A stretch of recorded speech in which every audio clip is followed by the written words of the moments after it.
Bismillahirrahmanirrahim. Rasulullah Shallallahu Alaihi Wasallam pernah menceritakan sebuah kisah yang sangat istimewa di antara kisah-kisah Bani Israel. Kisah ini terjadi ketika ada seorang musafir melakukan perjalanan. Di tengah jalan dia melihat ada satu gumpalan awan di antara langit yang cerah. Hanya ada satu gumpalan awan, aneh bentuknya. Jadi ibaratnya langitnya lagi biru banget, tiba-tiba ada satu gumpalan awan yang sangat gelap. Seperti mendung, tapi cuma satu gumpalan kecil, nggak terlalu besar. Laki-laki ini memperhatikan gumpalan awan ini berarah ke arah mana.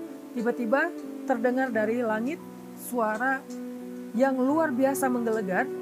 Yang kalimatnya adalah, Ya ghamam, iski mazra'ata fulan bin fulan.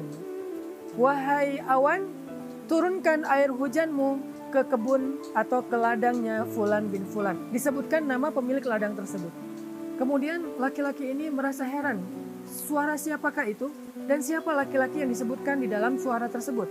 Sehingga akhirnya dia karena penasaran mengikuti kemanapun awan itu berarak. Awan itu berarak. Dan dia mengikuti kemana awan itu terbawa oleh angin. Sampai kemudian awan itu berada di atas satu kawasan yang penuh dengan persawahan. Penuh dengan perkebunan. Maka tiba-tiba awan itu pun menurunkan air hujannya di atas satu petak ladang atau satu petak sawah yang kering di antara sawah-sawah yang kering. Jadi ada satu kawasan, satu tempat, banyak petak-petak sawah yang kering atau ladang yang kering. Tiba-tiba awan ini menurunkan air hujannya hanya di satu petak saja. Lalu tidak lama kemudian ketika sedang melihat kejadian yang aneh itu, muncullah seorang laki-laki yang lari ke arah petak sawah tersebut sambil berteriak Allahu Akbar, Allahu Akbar, Allahu Akbar.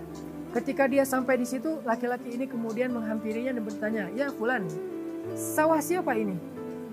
Ladang siapa ini? Kemudian orang itu mengatakan, ini sawah saya. Namamu siapa? Dia menyebutkan namanya Fulan bin Fulan dengan nama yang persis seperti yang dia dengar ketika tadi di perjalanan. Suara dari langit menyebutkan namanya, ternyata ini orangnya. Ini pemilik ladang yang disebutkan tadi di langit. Maka musafir yang terheran-heran ini kemudian menceritakan kisahnya. Ya Fulan, di tengah jalan tadi saya melihat awan ini, satu gumpalan awan yang sangat aneh. Dan saya merasa heran, tapi tiba-tiba terdengar suara yang berkata, Wahai awan, turunkan hujanmu ke atas ladangnya Fulan bin Fulan, dan saya mendengar namamu disebutkan. Maka pemilik sawah ini menangis karena merasa terharu, mungkin dia bersyukur. Lalu musafir ini bertanya, Ya Fulan, beritahu saya, apa amalan yang istimewa yang kamu lakukan? Sehingga Allah memberikan kamu rezeki air. Allah memberikan kepada kamu hujan di petak sawahmu dan membiarkan sawah-sawah yang lain tetap dalam keadaan kekeringan. Apa amalan istimewamu? Kemudian laki-laki pemilik sawah ini menceritakan kisahnya. Dia bilang, setiap kali saya mendapatkan panen dari sawah saya ini, saya selalu membagi hasilnya menjadi 3 bagian. Bagian yang pertama, saya berikan hasil panen ini untuk keluarga saya, untuk makan keluarga saya, untuk nafkah anak istri saya. Bagian yang kedua, saya jadikan hasil panen ini untuk saya putar kembali sebagai modal saya bercocok tanam di bulan-bulan berikutnya. Mungkin dijadikan bibit atau pupuk dan seterusnya. Nah, bagian yang ketiga inilah yang kemudian saya berikan kepada fakir miskin, anak yatim, orang-orang yang membutuhkan.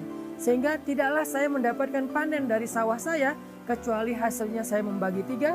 1 bagian untuk saya dan keluarga, 1 bagian untuk diputar kembali sebagai modal, dan 1 bagian saya berikan kepada saudara-saudara saya yang membutuhkan di antara fakir miskin dan anak yatim. Mungkin inilah amalan yang menjadikan Allah tetap memberikan saya nikmat hujan, air, ketika sawah-sawah yang lain dalam keadaan kering kerontang. Masya Allah, inilah yang disebut dengan la'in syakartum la'azidannakum. Kalau kalian bersyukur, pasti kami tambahkan untuk kalian nikmat. Nggak ada kerugian untuk orang yang bersyukur. Dan bentuk syukur dari petani ini adalah memberikan sebagian dari hartanya atau 1/3 dari hartanya untuk fi sabilillah, untuk orang-orang yang membutuhkan, fakir miskin ataupun anak yatim. Apakah kita sudah membagi harta kita? Setiap kali kita dapat gaji, setiap kali kita mendapatkan keuntungan dalam berdagang, setiap kali kita tutup buku dalam sebuah bisnis, apakah kita sudah membagi harta kita? setiap harinya, setiap pekannya, setiap bulannya, setiap tahunnya, fisabilillah. Kalau setiap hari kita mengeluarkan fisabilillah di waktu yang terbaik, yaitu setelah subuh, pagi hari. Setiap pekan kita mengeluarkan di waktu yang terbaik, yaitu di waktu hari Jumat. Maka sedekah Jumat itu diperbanyak. Dan setiap bulan kita berikan fisabilillahnya di ketika pertengahan bulan atau ayyamul bait. Setiap tahun kita memberikan fisabilillahnya di bulan Ramadan atau menjelang bulan Syawal di akhir Ramadan 10 hari terakhir.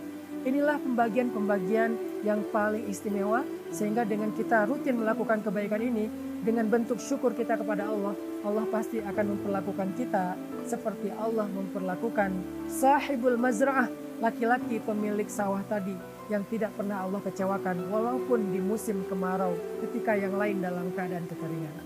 Semoga kita termasuk di antara orang-orang yang Allah istimewakan seperti laki-laki tadi dalam kehidupan kita di dunia maupun di akhirat. Barakallahu fikum.